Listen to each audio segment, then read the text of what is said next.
Olá, gente, bom dia, boa tarde, boa noite. Eu sou Salles. A gente vai fazer o podcast hoje de Direito à Cidade com a Júlia e o João Vitor.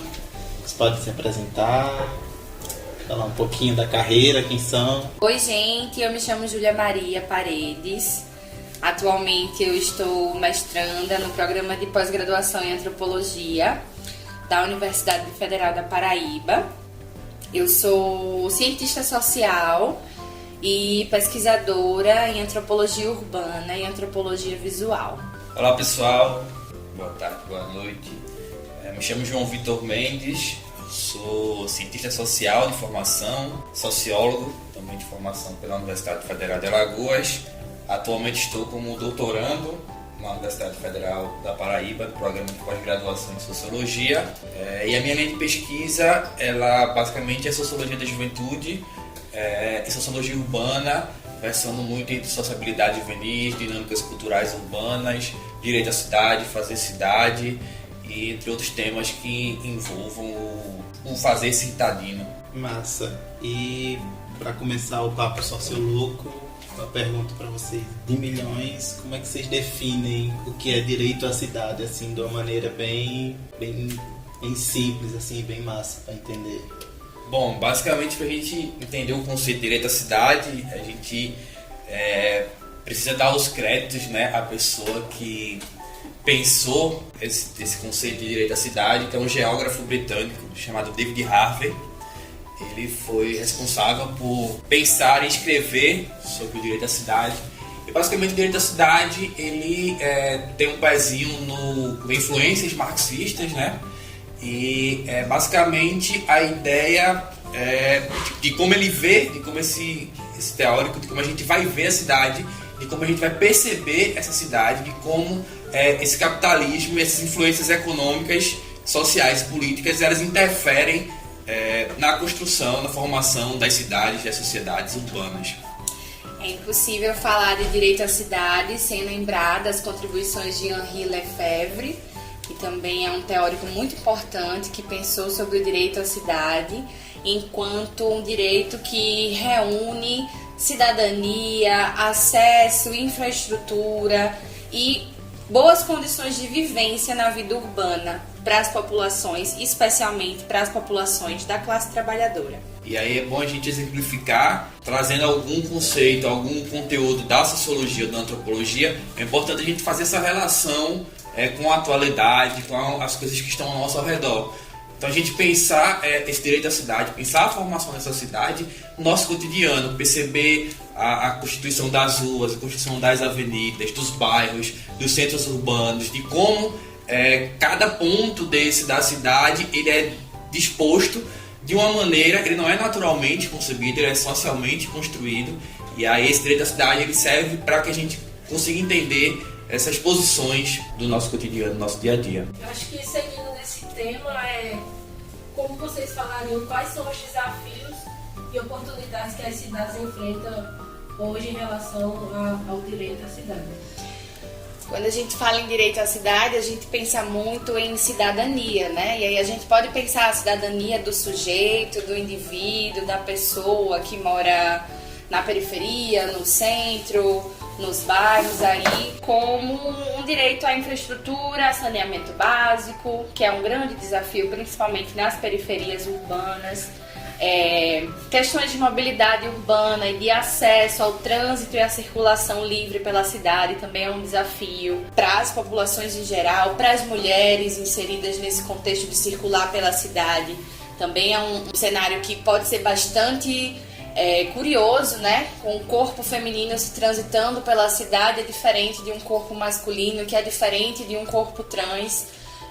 Acesso não só à infraestrutura, mas também ao fazer cidade, né? A se apropriar dos espaços públicos, a andar nas praças, nas ruas, nos espaços em geral.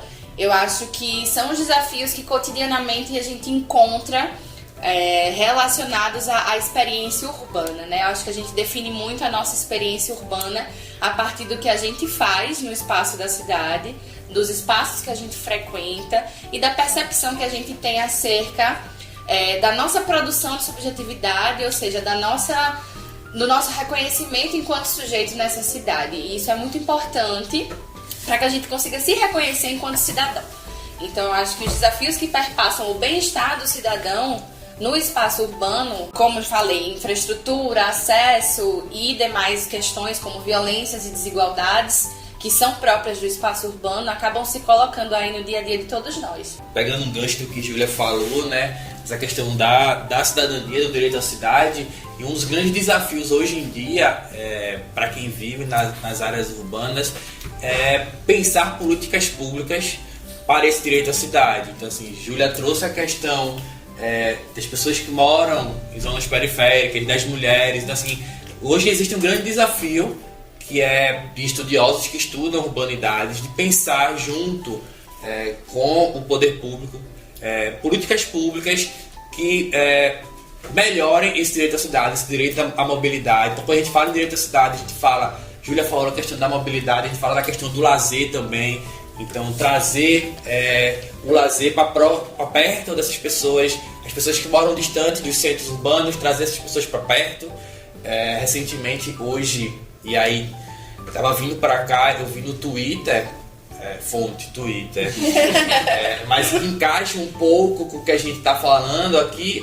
Eu vi assim, a mensagem no Twitter era a seguinte, que a Prefeitura de João Pessoa ia proibir caixas de som lá no busto de Tamandaré, lá em Tambaú. Então, assim, por que ela está proibindo caixa de som nesse local?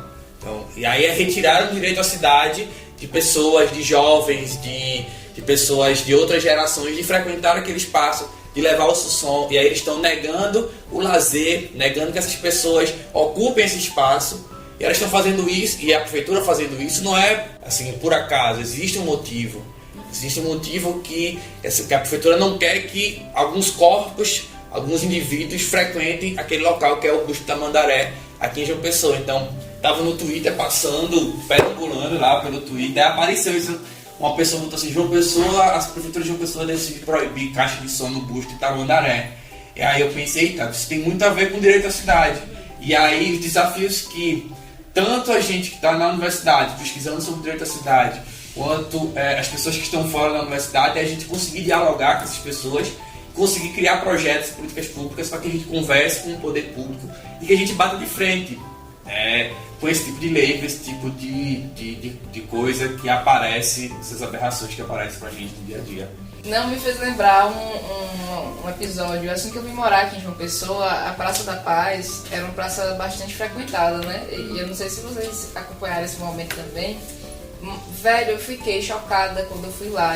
Um movimento assim de juventude muito espontâneo. Sim. E tinha várias tribos assim. E só que isso começou a gerar incômodo para aquela população que mora ao redor, né? Não à toa também. Só que, e aí começaram a encrencar com isso, a proibir. Então isso também se relaciona com essa questão do direito à cidade, a forma como a gente ocupa as praças, os lugares. Tem essa relação que vocês discutem? Com certeza. Sim, com certeza, tem muita relação. A gente, João e eu, somos naturais de Maceió, Alagoas, e aí, juntando o que Laís disse com o que João também trouxe de exemplo, lá em Maceió a gente tem uma dinâmica que é na orla marítima da cidade, que é chamada de rua fechada, que se parece muito com a dinâmica que a gente tem aqui em Tambaú e ali um pouquinho do Cabo Branco, né? Que é de fechar a rua para não passarem os carros, para que as pessoas vão lá para poder brincar, vivenciar o espaço da rua, andar de skate, de bicicleta, enfim. É um ambiente bastante familiar, mas também com muita inserção das juventudes. E aí, o movimento dos jovens, lógico, né? Cada um na sua tribo, entre aspas, né? No seu grupo, leva caixa de som, faz batalha de passinho, de brega funk, estão ocupando esse espaço da cidade livremente, assim como qualquer pessoa pode ocupar, né? E aí existe esse movimento dos moradores dessa orla marítima, né? Que é situada como um espaço nobre da cidade, tem muitos prédios, condomínios de luxo, e eles decidiram votar numa audiência pública para a abertura da rua fechada, para que ela não fosse mais fechada, para que esses jovens, que são jovens majoritariamente, né, na sua maioria periféricos, para que eles parassem de ir para esse espaço. Então isso é uma disputa daquilo que a gente estava discutindo, né? É uma disputa do acesso. Então tá, essa juventude aqui tá me incomodando, a praça é pública, mas eu não quero essa juventude aqui. Então eu vou acionar os meios legais para poder impedir, né, que essa juventude ocupe esse espaço. Então a cidade, ela também é um espaço de bastante disputa, porque a gente fala muito sobre o acesso e sobre a ocupação dos espaços, só que esse acesso para um determinado tipo de sujeito, ele nem sempre é tão facilitado. Geralmente é um sujeito preto, um sujeito periférico, um sujeito LGBT. É bom pensar também esses espaços a partir da acessibilidade de pessoas com deficiência, também se elas estão acessando esses espaços com acessibilidade. Então, a cidade é um cenário de disputa, e disputa a partir dessas formas de vida, né? Dessas diferenças de ser. De classe social. De classe social também. Raciais também. No final das contas, esse direito à cidade, a fala de Júlia deu exemplo lá de Maceió, da Rua Fechada do Passinho. Existe uma cidade que tem pessoas que têm direito e tem pessoas que têm esse direito negado. Então, assim, é um direito à cidade para quem? A cidade é feita para quem? Então, existe um corpo ideal, existe um indivíduo ideal que ele é aceito em qualquer lugar da cidade, e existe um indivíduo que ele não é aceito em qualquer lugar da cidade. Então, assim, aí a gente vê o exemplo desde lá dos rolezinhos que começaram em São Paulo. Então, jovens periféricos, LGBTs, indo aos shoppings, e aí o rolezinho aumentou. Foi o que aconteceu? Foram proibidos, foram perseguidos. Aí Laís trouxe a questão da Praça da Paz. Jovens ocupando a praça foram perseguidos e foram cerceados. Em Maceió, jovens periféricos que desciam para a Rua Fechada, e quando muitas vezes eles não conseguiam nem chegar na Rua Fechada, porque a polícia, né, o policiamento do Estado, ele percebeu essa estratégia desses jovens. O que acontecia? Eles eram abordados nos ônibus, levavam um baculejo, o famoso baculejo, e mandavam eles de volta para casa. Tipo assim, os jovens saíam do bairro, tem um bairro lá em Maceió, o maior bairro, né, de Maceió, Benedito Mendes, e ele fica um pouco longe da orla. Então os ônibus desciam lotado com esses jovens periféricos, negros, para ir à Rua Fechada. No meio do caminho, já chegando próximo à Rua Fechada, o BOPE mandava o ônibus parar, dava o famoso baculejo todo mundo. Vai para onde? Rua Fechada. Não vai. Bota eles no ônibus de volta tudinho, ou então ameaçava: se eu ver vocês lá, vou dar porrada, vou prender. Então, assim, às vezes eles nem sequer conseguiam chegar na Rua Fechada. Então eles tinham o seu direito à cidade negado. Então, assim, a gente perceber esses desafios. E provavelmente os jovens que vão escutar o podcast vão se identificar em algum momento, um lugar da cidade que eles foram negados de acessar, de adentrar. E isso não é natural. Existe uma ordem social que não deixa eles entrarem, não quer a presença deles lá. E às vezes esse impedimento, ele nem precisa ser um impedimento claro, assim, de você não pode estar aqui. Às vezes você não se sente pertencente àquele lugar. Por exemplo, se você é um jovem que mora numa periferia, imagina quantos desconfortos você não tem que vivenciar, por exemplo, ao acessar uma área nobre da cidade, por causa desses perigos, né? Então esse impedimento, ele é claro muitas vezes por meio da interpelação da lei, da polícia, mas ele também é simbólico, ele também é velado. Eu não vou porque eu não me sinto bem, não vou caminhar legal por ali. Então existem todas essas disputas que estão aí envoltas e que interferem diretamente em como a gente vive a cidade. Eu fiquei pensando aqui num fato que ocorreu na minha cidade, no interior da Bahia, né? E aí, tipo, teve uma parte que fizeram um loteamento, e aí obrigatoriamente tem que ter, né? Um ambiente para uma praça, e para um posto de saúde, para uma escola pública, né? Dentro desses loteamentos. E aí construíram, né? As pessoas começaram a habitar esse lugar, e era um lugar popular. Então era um loteamento, tinha também aqueles residenciais de Minha Casa Minha Vida, e então era um bairro popular. E aí a prefeitura não construiu a praça. E ficou esse terreno lá. Foi ficando. E de repente o prefeito achou por bem que ele ia trocar esse terreno com um empresário lá que queria construir umas casas ali para vender. Ou seja, o lugar ia ficar sem praça. E os jovens iam para onde? E eu fiquei pensando nessa contradição, né? De tipo, ao mesmo tempo que esses outros lugares são negados, porque lá também ocorre esse tipo de coisa, tipo a praça central, onde a classe média costuma ir com seus paredões e se exibir, também é um lugar que pode ser constrangedor, pode ser desconfortável de estar quando você não faz parte daquele grupo. Né? Mas lá naquele bairro as pessoas também não têm esse lugar. Então, pô, como que essa população ela pode então se organizar politicamente, se cabe a vocês a dizer isso, para poder lutar por esse direito de ter um espaço de lazer, já que é um direito também, né?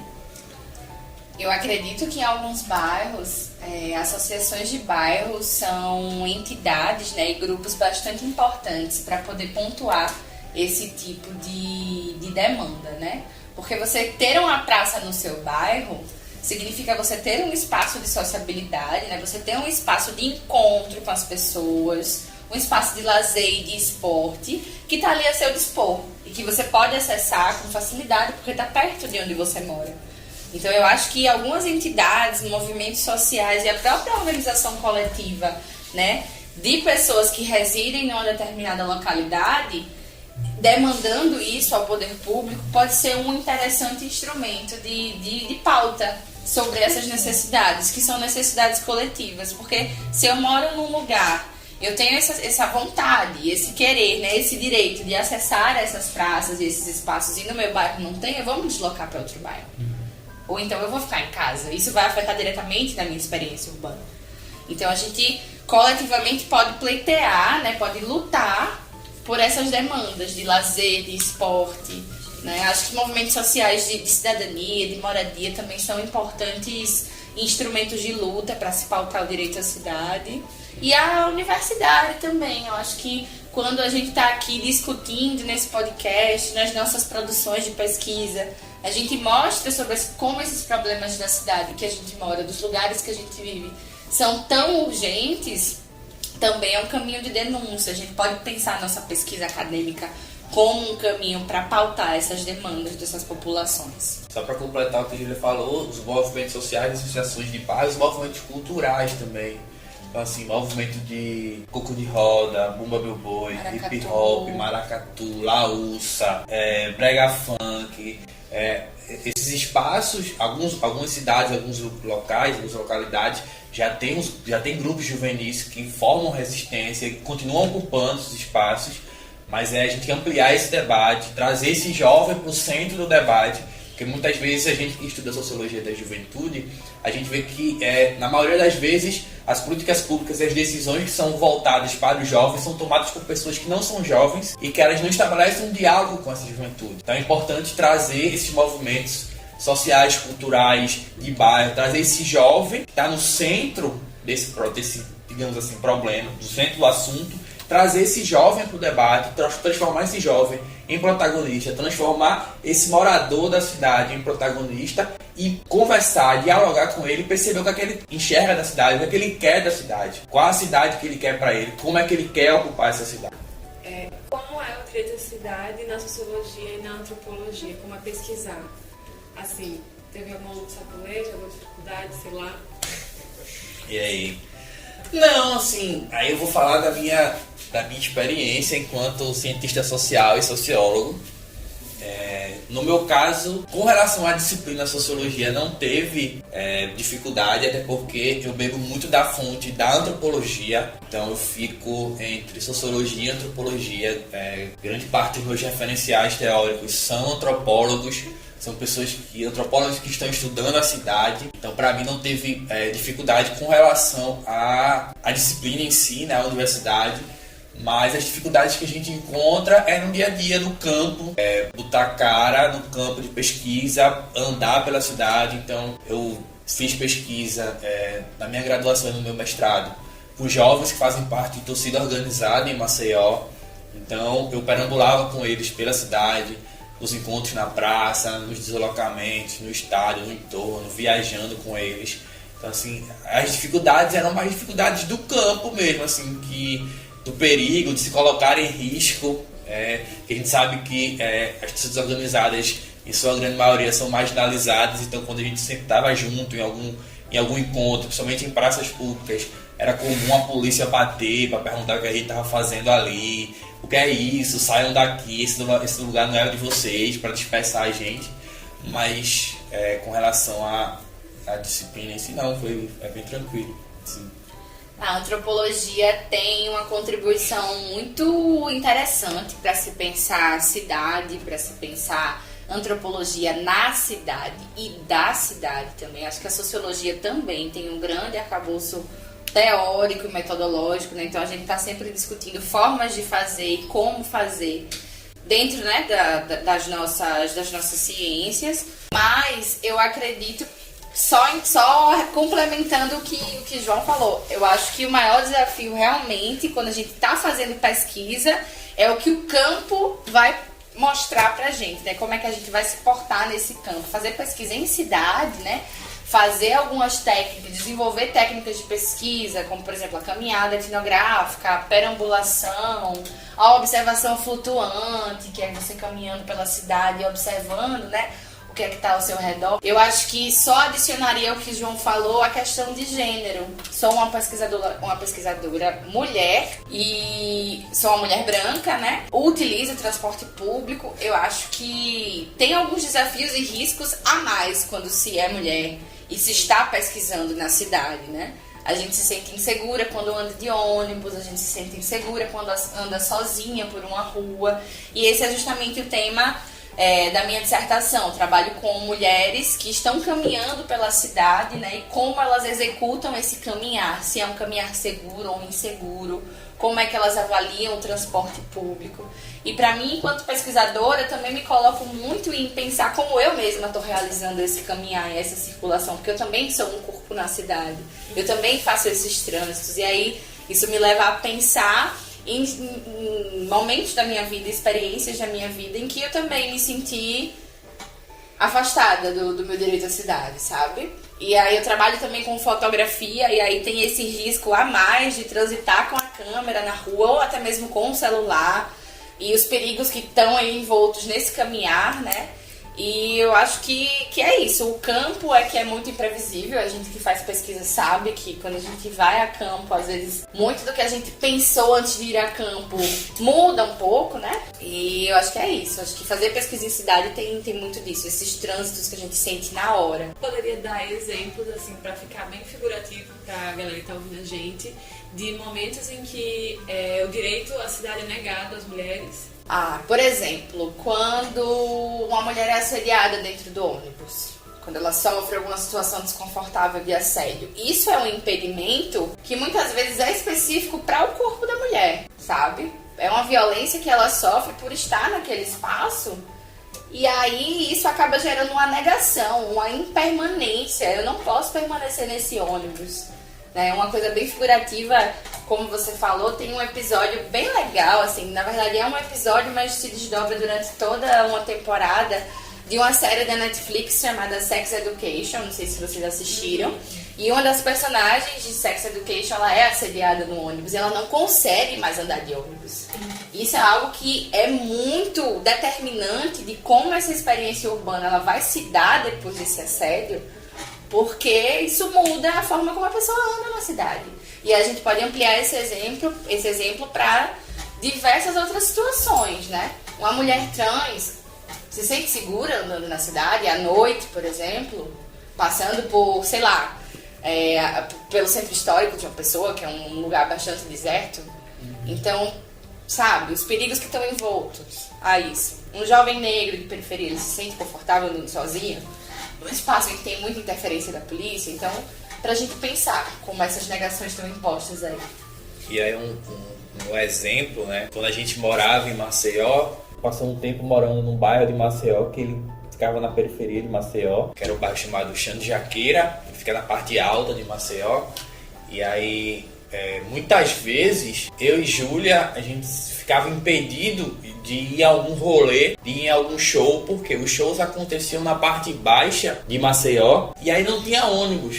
Então assim, beleza, eu consigo sair do meu bairro de 7 horas da noite para um show de 9, mas o show acaba 3 horas da manhã e para que eu retorne para o meu bairro não tem ônibus. Então muitas vezes a gente pensava duas vezes, a gente às vezes queria muito ir queria muito sair no rolê e o pessoal, e aí vocês vêm? E a gente botava assim, na ponta do lápis, no desgaste, será que vale a pena? Esse também é o nosso direito da cidade de ser negado, o direito da gente se transitar, se movimentar, circular pela cidade. E aí o transporte público não tem. Acho que a pessoa que mora na parte de baixo é provavelmente a pessoa que tem carro, ela circula livremente. E assim, provavelmente você que anda em ônibus em João Pessoa já passaram por uma situação dessa. Sair e não saber se vai voltar. Nem todo mundo tem 90, 80 reais para dar no Uber para voltar para casa. Nem é seguro também. A Júlia trouxe aqui a questão do gênero. Uma mulher entrar no Uber 3 horas da manhã, um desconhecido voltar para casa. Aí são esses impedimentos para a gente começar a perceber essa cidade. E como essa cidade está disposta para os diferentes habitantes. Alguns com muitos privilégios, outros com nenhum direito. Vocês poderiam nos dar também alguns exemplos de desigualdades sociais que, fora desse âmbito do gênero, mas também pegando raça, classe social, geração, também com pessoas mais velhas? O acesso à moradia é algo que está diretamente relacionado ao direito à cidade, porque o direito à cidade não é só também de transitar pela cidade, mas é também de habitar a cidade. Então, se a gente tem uma parcela da população que não tem casa, ou então que mora num local que não tem saneamento básico, que não tem assistência do governo, isso se torna uma experiência urbana prejudicada, né? E aí, quando a gente vai falar sobre o recorte de classe, a gente tem muita referência da ausência do Estado em algumas localidades, né? A gente que João Pessoa, Maceió, Bahia, né? Qual é a cidade que você falou? Itapetinga. A gente conhece quais são os bairros que têm menos infraestrutura e como isso afeta essa população desse bairro. Eu acho que esse é um recorte de classe importante para a gente pensar a cidade, né? Eu acho que esses dois polos, periferia e centro, dizem muito sobre o direito à cidade pra gente. Acessibilidade também na cidade é algo muito importante que acaba limitando também o acesso de pessoas PCDs a alguns espaços, né? Por exemplo, uma frota de ônibus reduzida, ônibus que não tem acessibilidade para pessoas cadeirantes, por exemplo, a falta do piso tátil em algumas calçadas, ou até mesmo a disposição das calçadas já é algo que limita. Eu acho que a gente pode pensar por aí também outros exemplos, né, João? Nessa questão da habitação, ela é muito forte, porque, por exemplo, se a gente for pensar, hoje em dia se constrói muito conjunto habitacional, do Minha Casa Minha Vida.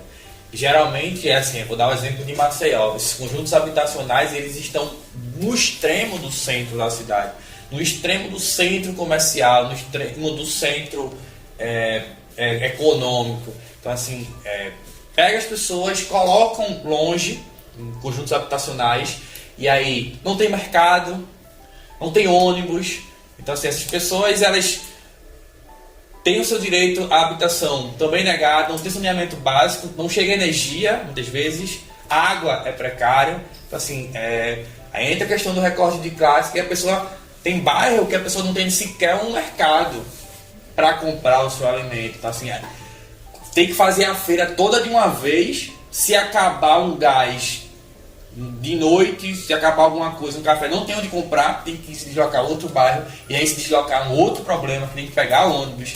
Então nem todo mundo tem direito a Uber. Eu lembro que uma vez Salles falou que no bairro que ele mora, de final de semana não tem ônibus para ele sair do bairro dele. Que absurdo, né? Eu moro ali moro ali na comunidade da Bola da Rede, que é ali na saída de João Pessoa, perto dos bairros Novais, e tem muito disso, tipo, não tem mercado, não tem farmácia. Aí, tipo assim, se ficar doente, você tem que pedir até 6 horas pelo Uber pra deixar lá e pagar por 15 reais de frete, então você fica doente, sabe? O meu ônibus vai até 7 horas, aí daqui talvez eu tenha que dormir na casa da Milena. Depois das 7 não tem mais ônibus pro meu bairro, nem ônibus que passe perto, entendeu? Então é bem complicado. Eu moro num conjunto residencial, então algumas questões elas são sanadas ali dentro do condomínio, né? Tipo saneamento básico, energia e tudo mais, mas é muito, muito complicada a situação de lá. E eu fiquei pensando também na relação do Porto do Capim, que é uma comunidade ribeirinha daqui de João Pessoa, que está ocorrendo um movimento de desocupação da casa deles. uma desapropriação feita pela prefeitura de João Pessoa. Então tem famílias que estão perdendo suas casas, estão sendo demolidas do nada e tudo mais. E eu acho que esse direito de residir onde você já tem suas raízes, onde você já vive há muito tempo, também está muito relacionada a essa luta de poder dentro da cidade. Com certeza, com toda certeza. E aí, essa falta de acesso a uma boa moradia acaba acarretando em problemas socioambientais, que a gente vê muito isso. Hoje em dia, deslizamento de barragens. Lá em Maceió acontece também uma situação bastante complicada, que é a desapropriação dos bairros atingidos pela mineração, né? De uma multinacional que é bastante presente na cidade. Será da Braskem, que é uma indústria, né, de extração do minério da salgema, e aí essa extração acabou acarretando num crime urbano, assim, um crime ambiental num perímetro urbano. São 4 bairros que estão sendo desapropriados, que estão desapropriados, em sua maioria, porque não pode se mais habitar aquele espaço. Então a gente vê pessoas que moravam no bairro, na rua, há 30, 40 anos, que tiveram que abandonar suas casas, assim, no sobreaviso, porque, olha, pode ceder a qualquer momento aqui esse solo. Pode demorar 10 anos, mas pode ser daqui a 10 dias. Então você precisa sair daqui, né? E eu acho que isso impacta diretamente na forma como a gente reside mesmo. Como o Salles bem falou, como é que a gente vai sair daquele lugar que é onde a gente estabelece raízes e conexões e a gente é simplesmente de um dia para o outro jogado para outro espaço, sabe? Eu acho que isso é muito violento e aí o direito à cidade acaba sendo interrompido por essas violências, né? Violências das mais diversas, de infraestrutura, como nesse caso, ou violências de gênero, violências raciais.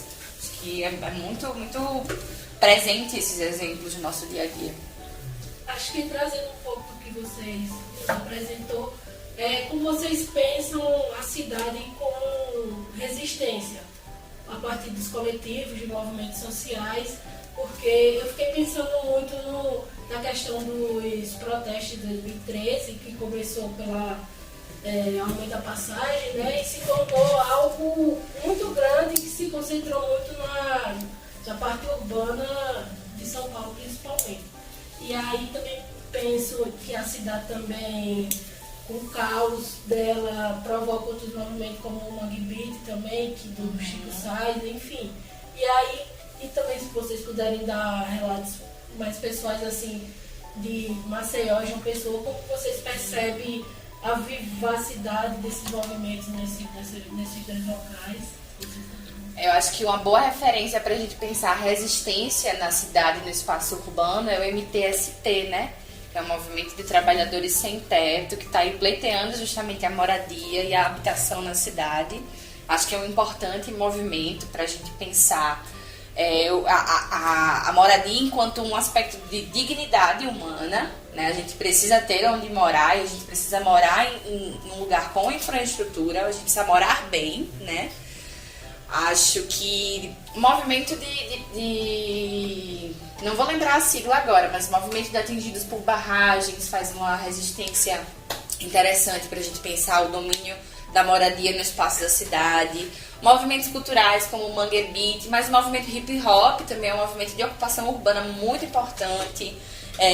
Outras manifestações culturais, como o João colocou, o prega funk, o passinho, maracatu, eu acho que são todas expressões que partem de uma ocupação do espaço urbano, de uma ocupação de uma praça, de um ponto de ônibus, de um terminal, e que acabam mostrando que essa juventude, que esses sujeitos, esses indivíduos estão ali se movimentando e ocupando mesmo. Acho que a resistência à cidade tem muito dessa ocupação, sabe?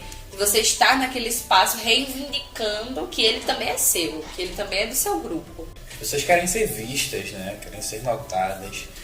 E aí, Júlia falou aí de vários movimentos, e aí entra uma questão muito forte, que Júlia também já tocou nesse assunto, o papel da universidade, dos estudantes da universidade, dos estudantes que frequentam, que caminham pela cidade, de transpor, de levar todo aquele conhecimento que é adquirido dentro da universidade para fora da universidade. Caso contrário, não há mudança. A gente ficar discutindo direito à cidade, urbanidade, sociabilidade, cultura urbana, sociabilidade juvenil só dentro da universidade e não levar para fora da universidade, a gente não está contribuindo para a mudança, para uma formação da nossa sociedade.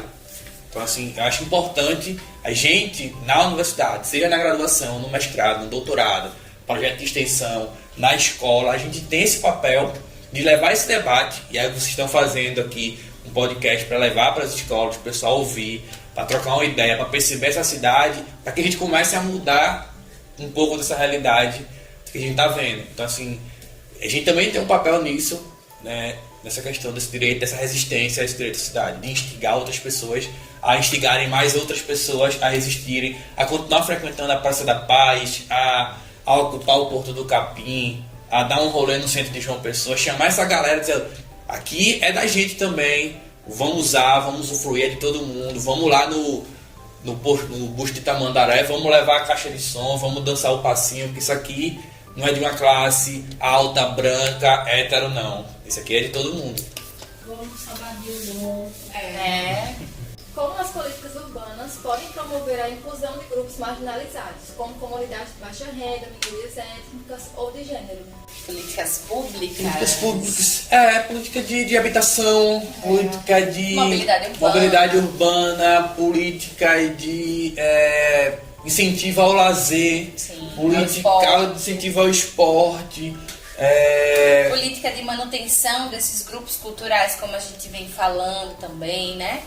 Porque o grupo ele existe por quê? Porque ele precisa de dinheiro, ele precisa de investimento financeiro para existir. Se ele está ocupando aquela praça ali para ensaiar, por exemplo, a quadrilha, precisa de recursos para botar a quadrilha para funcionar. Então, acho que o Estado opera a partir daí, né? Do investimento também. Política também de acesso a pessoas idosas também, chamar essas pessoas, tirar essas pessoas dentro de casa, porque a gente, no senso comum, assim, no popular, se popularizou de que o idoso ele não precisa sair de casa, né? Quando você chegar a uma certa idade, você fica trancado dentro de casa, fazendo sopa e assistindo Ana Maria Braga e novela. Não é bem assim. Se a gente for ver, muitos desses idosos eles não saem, não usufruem mais da cidade, porque Júlia já trouxe a calçada é alta, não tem asfalto, então a mobilidade deles de se locomover já não é tão grande, não tem atrativo na praça, entendeu? Então é também trazer esses idosos para esse debate de cidade, e aí entra o papel do Estado. O Estado ele tem esse papel. A gente, enquanto pesquisador estudioso, a gente pensa essas políticas públicas, pode ajudar a pensar essas políticas públicas através das nossas pesquisas, mas quem executa é o Estado. Então a gente tem que cobrar também do Estado fazer a parte dele. Aquelas aulas que tem de ginástica seria uma né? política pública para trazer os idosos para Nossa, praça. com certeza. Podia ser bem legal. Academia ao ar livre também.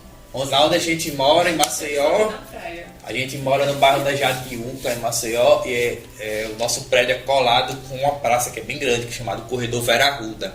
E é um corredor enorme que não passa carro, ele vai de uma ponta até a beira da praia, na Jatiuca. E aí, em frente ao nosso prédio, aí é terça e quinta, tem aula de zumba. Para as senhoras. Para as senhoras. Então, assim, é muita gente. O pessoal fala, não vou fazer isso, que não vai. Vai. Chega lá o professor de zumba com a caixa dele de som, do nada, um monte de senhora dançando zumba, e eu fico dançando na varanda, né? Eu fico filmando, é o máximo. Então, assim, é estender isso a outros espaços, a outros bairros, sabe? Total. Inclusive na minha cidade, né, no interior da Paraíba, Princesa Isabel, uma cidade muito pequena, e lá é muito forte aulas de ginástica em praças, né? E aí tem pela manhã e tardezinha, tipo o final da tarde.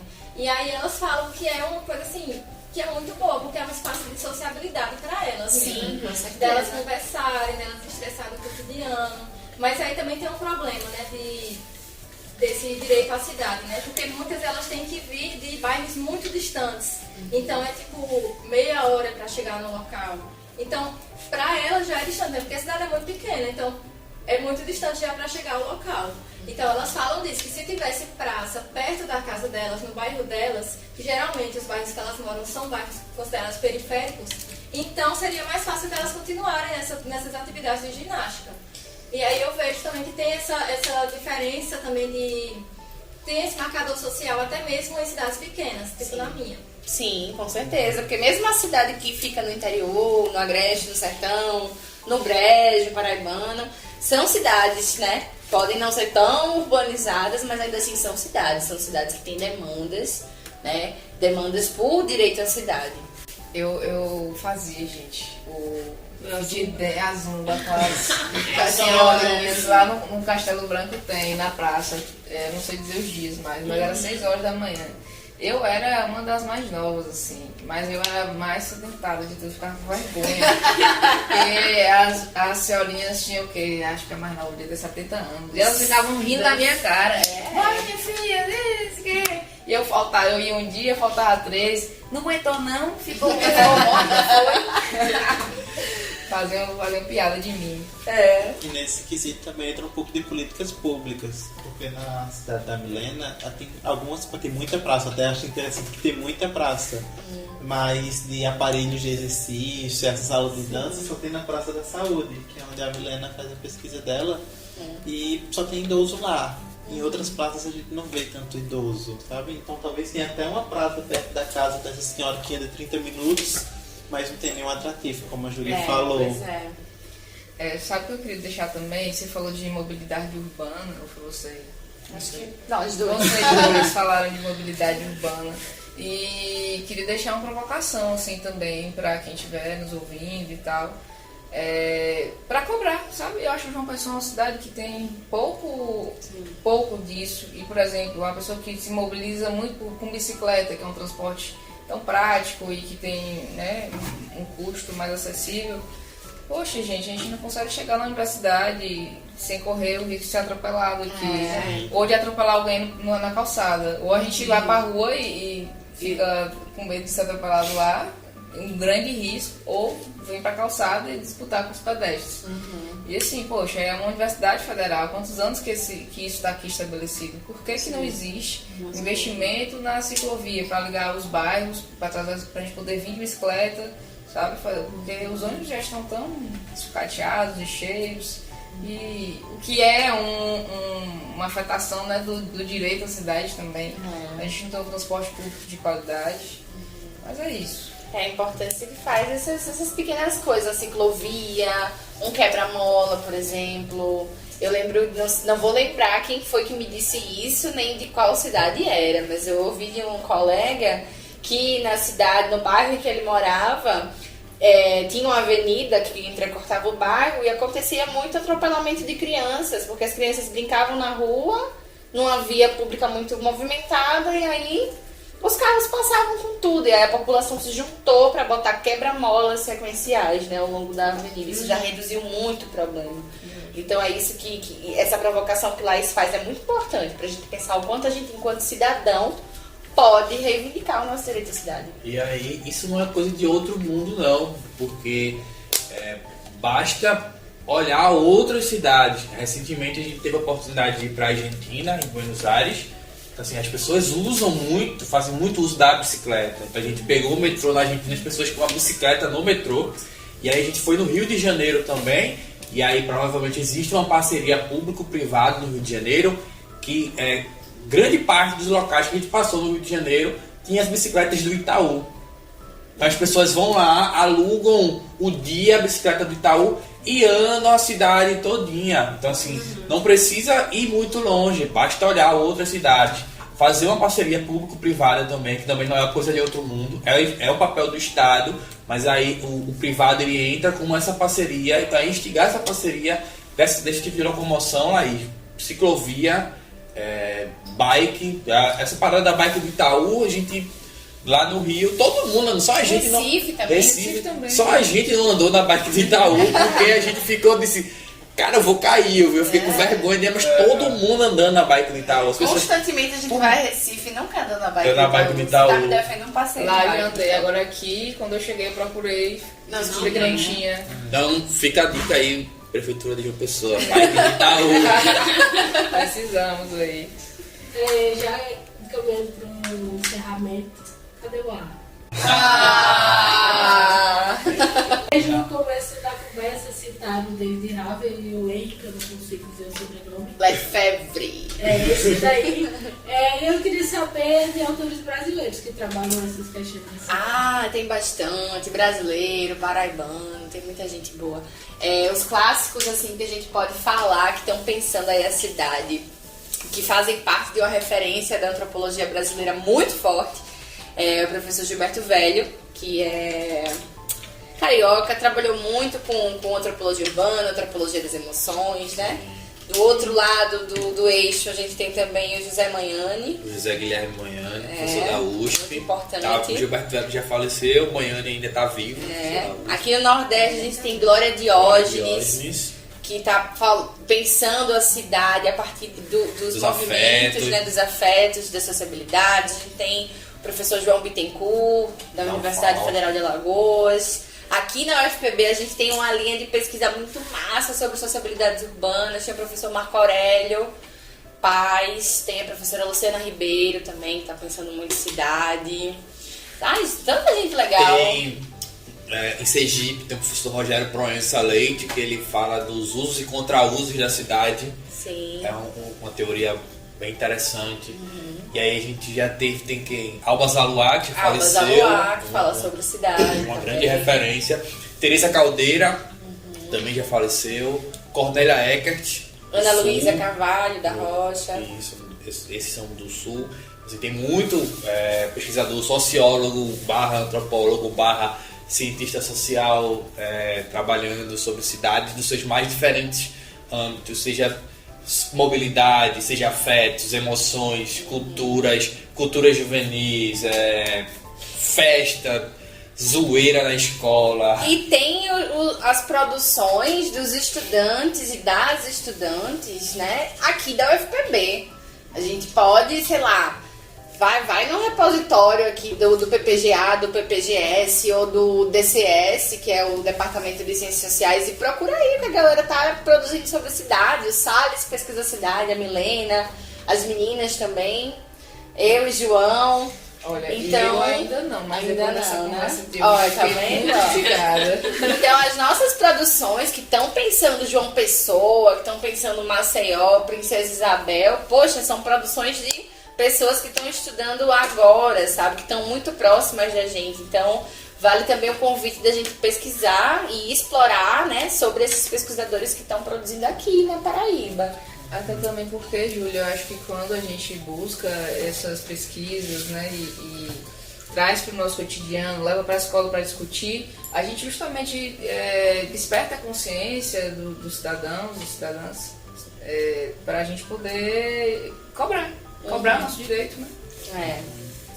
E depois dessa conversa, né, assim, eu convido a galera que está escutando lá de casa, né, de que vocês ocupem a cidade. Eu comecei, vocês estavam falando aqui sobre pessoas, sobre formas de ocupar a cidade, e eu lembrei de várias coisas, tipo, as meninas dançando K-pop no espaço cultural. Sim. Ou às vezes dançando funk também, tem no espaço cultural, tinha um grupo de hip hop lá. Também tinha a galera dançando, a galera do Sabadinho Bom, a galera ocupando vários espaços assim, que não foram necessariamente propriamente feitos para aquele grupo, mas que eles vão se apropriando. Por exemplo, o povo que estava dançando no espaço cultural era por causa do reflexo da vitrine, para ter um espelho grande, né? E você conseguir ver. E a galera, tipo, todo final de semana, uma galera enorme, assim, todas as lojas ocupadas por pessoas dançando. Massa. Sim. Então eu queria agradecer a todos os ouvintes, agradecer aos nossos convidados, perguntar se eles querem falar uma última coisinha, e só lembrando, gente, que esse é o nosso primeiro episódio teste, então por favor deem dicas, sugestões, estamos abertos a nomes, dicas, temas que vocês querem, que vocês acham interessante para um novo podcast, enfim, agradecer pela presença da Júlia Paredes e do João Vitor. Querem falar alguma coisinha? Eu queria agradecer muito o convite, assim, de participar desse espaço, de falar sobre cidade de uma forma tão acessível, né? Tão legal de se discutir. Acho que foi uma conversa muito massa. A gente tá aqui se olhando, cada um com um sorrisinho no rosto, porque realmente foi um momento bem legal. E parabenizar pela iniciativa, acho que é muito importante a gente pensar essas outras mídias como um espaço de divulgação científica também, né? A gente consegue chegar melhor nas pessoas a partir dessas plataformas. Quem não gosta de podcast, né? E é isso, parabéns, galera. Muito obrigada pelo convite. E assim que estiver disponível, já vou ouvir, seguir. Eu recomendo que você aí de casa também faça isso, tá? Que eu acho que a qualidade aqui dos debates só tende a melhorar.